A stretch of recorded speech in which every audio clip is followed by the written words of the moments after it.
मुघल शासक औरंगजेब आणि त्याच्या कबरीविषयी गेल्या काही दिवसांपासून राजकीय नेत्यांकडून वादग्रस्त वक्तव्य केली जात आहेत। त्यातच आता भर पडली आहे ती विश्व हिंदू परिषद आणि बजरंग दलाची।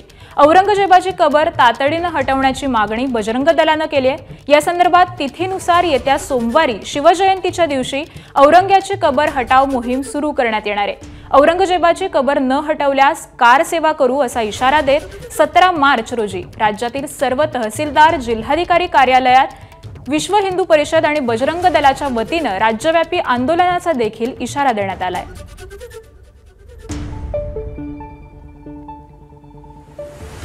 औरंग्याची कबर जी महाराष्ट्रातच नव्हे तर भारतात कुठेही ठेवू नये यासाठी ही मागणी असणार आहे।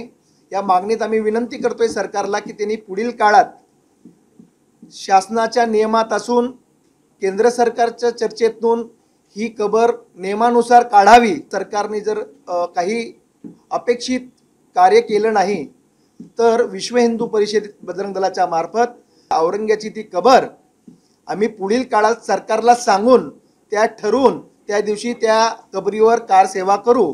ज्याने स्वतःच्या भावांना मारलं, ज्याने स्वतःच्या बापाला मारलं, हजारो लाखो हिंदूंचं ज्याने धर्मांतर केलं, अशा सगळ्या औरंग्याची कबर ही या सगळ्या देशामध्ये असणं, कुठलंही स्मारक असणं हेच मुळात दुर्दैव आहे। तर या औरंगजेबाचं या परकीय आक्रमकाची कुठलीही कबर कुठलंही स्मृतीस्थळ हे या देशातून नष्ट करण्यात यावं अशी आम्ही वर्तमान राज्य सरकारला मागणी करू। सरकारने ही जर मागणी मान्य नाही केली तर आता केंद्राशीही चर्चा होईल, परंतु लाखोंच्या संख्येने बजरंगी हिंदू समाज हा संभाजीनगरकडे कूच करेल आणि कार सेवेच्या पद्धतीने कार सेवा होईल।